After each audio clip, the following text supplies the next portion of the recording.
This is a Dyson DC33. Nothing really special about him, but he's in because he's not picking up terribly well. I thought it would be a jolly idea for a video. So let's have a look, see what we have and see if there are any clues as to why this thing may not be working quite as well as the god of vacuums, Mr. Dyson himself, envisaged. Let's have a look.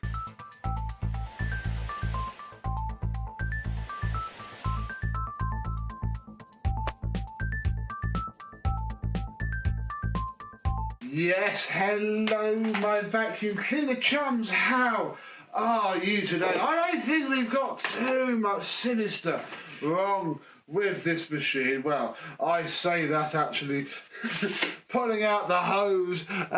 Yeah, okay, so we need a hose. I mean, what I was gonna show you was just the wear to this hose end. I mean, wow, this thing has seen some use. I think if I put that straight back away and never take it off again. I mean, everything else is just filthy. I mean, this cyclone is grim. It's not too full, but it's certainly seen its fair share of use. The whole machine is just pretty gunky as well. And yeah, as you can tell, I think there might be something up with the brush roll. So I guess the first thing that we're going to do before we get too much further is plug it in, turn it on and see if there's anything obvious. Okie dokie, let's see what happens.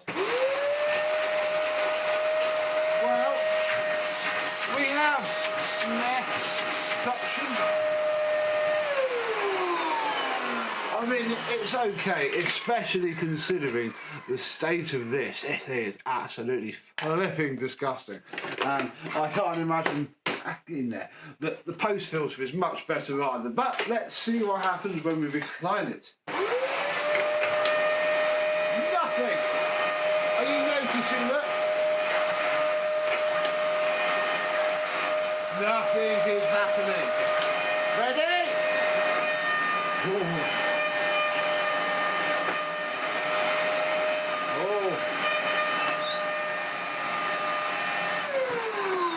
Okay, I'm not putting my fingers in there when that is turned on, because what is happening, I think, is that has been off for so long and this has got so gunked up that it's the fluff stopping it. Any time you're in there fiddling with your fingers, if that goes, it hurts a lot. I've done it. So I think it's time to get some tools out. Behind door number 2. Now, somebody's been here before. Well, on that one at least. These two are a lot better. Yeah, look at all that. I mean, that's gonna, something is jamming up our brush roll, something absolutely chronic, which never helps. And I don't quite know where to start with. The first thing to do is take the brush roll out completely. With the brush roll out, we can see that, yeah, she ain't spinning very well at all. So underneath one of these end caps, gonna be a massive load of fluff that's somewhere or other. Let's get the other one out. Oh. Yeah, that one doesn't spin at all, which is always what you want. You can go back up there. We'll use this rod to get the other bearing out. Ow, I can't even get it in, there's so much hair. There it is. Yeah. There we go, look, this is gonna be our problem. All the hair just gets stuck inside. Yeah, that one doesn't rotate either. Never mind, we'll come on to that in a minute. What you now need to do is to not chop your fingers off, but chop all of the fluff and hair off of this brush roll. It's too far gone, it'll never clean itself up. You have to do it for it. And when you get it looking like that, we can move on and get the spinny thing spinning once more. Yeah, I mean, what's actually happening here is that the rod is spinning on the actual inner bearing, which is a right pain in the bum. And because this one's a bit worn, oh, well, no, it will come off. Excellent, there we go, yeah. Completely jammed. So you can normally, move that, because this might drip a bit, normally resurrect it. We've just got to pop each cap off, flood it with grease, and then just get in there, it's spinning already. And once it goes, it's absolutely fine. Give it a good old, good old motion, because what I find is that any hair that's in there bunches up, give it a good clean, you know, rag, dirty bit of carpet like this. And yeah, all of a sudden we have a very nice bearing once more. Is the other one going to be as easy? I'll best show you what I'm using. There you go, generic spray bearing lubricant 3-in-1 oil. There you go, look, 3-in-1 oil works. Melted straight through whatever was there, and now our bearing spins nicely again. So now it's time to reassemble it, and again what I'll do is I'll pop one of the top caps back on. It just pushes on very nicely, turn it upside down, stick another load in there, although this time it's staying. Oh, there we go. All of a sudden we have a bearing what spins once more. So we'll do the other bearing, put the brush roll back together. Now this is where we can add a little bit more value and maybe prolong this thing's life, because yeah, the suction isn't fab. So we're going to do the bare minimum that we can, sat here on the floor with another vacuum cleaner. We'll start by just giving everything a sort of dust off. We'll get that out as well, and yeah, just clean this up a little bit.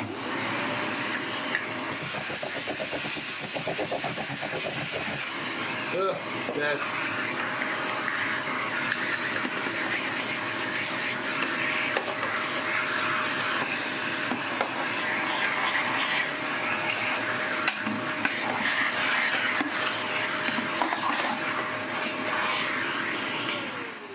Oh, and this is horrible flipping plaster dust mixed with grime, mixed with grease. So we shall take some cleaner and a rag, and all of a sudden this is what we need to do, just so that the customer goes wow when they pick it up, because it will work a lot better in a short while, especially after seeing the state of that filter.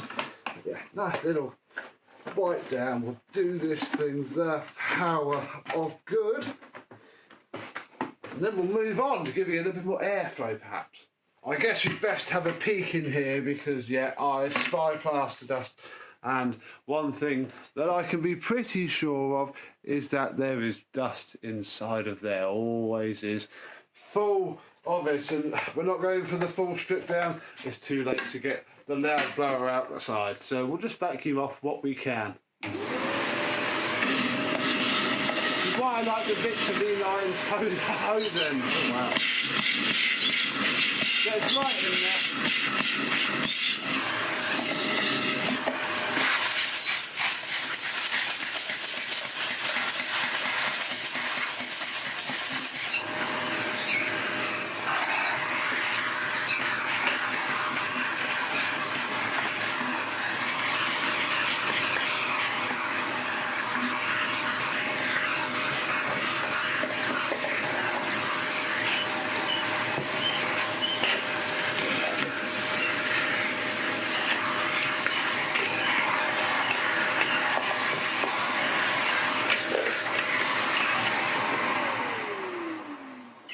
Oh yes, there we go, look, we've got maybe 12% of it out. Not going to get all of it out, we're going to clean this seal up. I mean, this is literally dried on concrete, and we're not even really needing to go this far, but this is what makes all the difference between a little fix and the machine actually working afterwards. There we go, with that on there, we can give the grubby old bin a little bit of a wipe down. All of a sudden, she looks a lot better for, what, 5 minutes worth of work.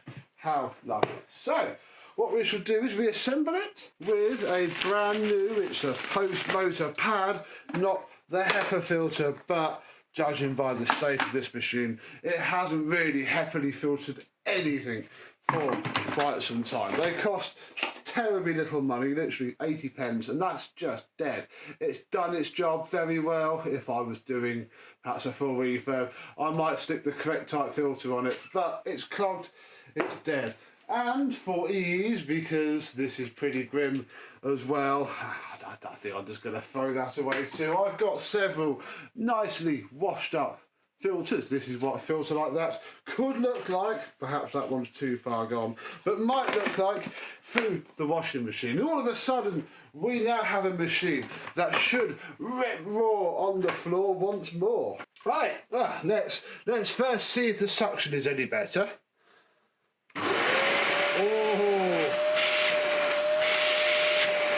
there it is.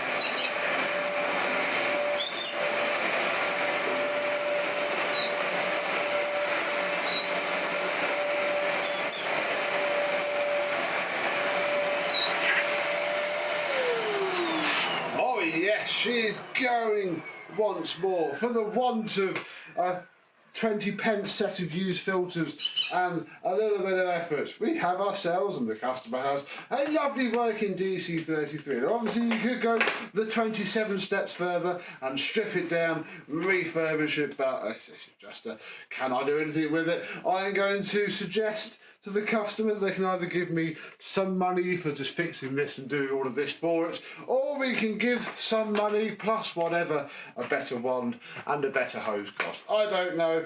We shall see what happens. But I thought it would be a nice little bit of Dyson content. If you ever resurrected a machine quite that simply, do let me know down below. I'm sure a lot of you have. But until the next time, I and some other deranged poorly Dyson will see you soon.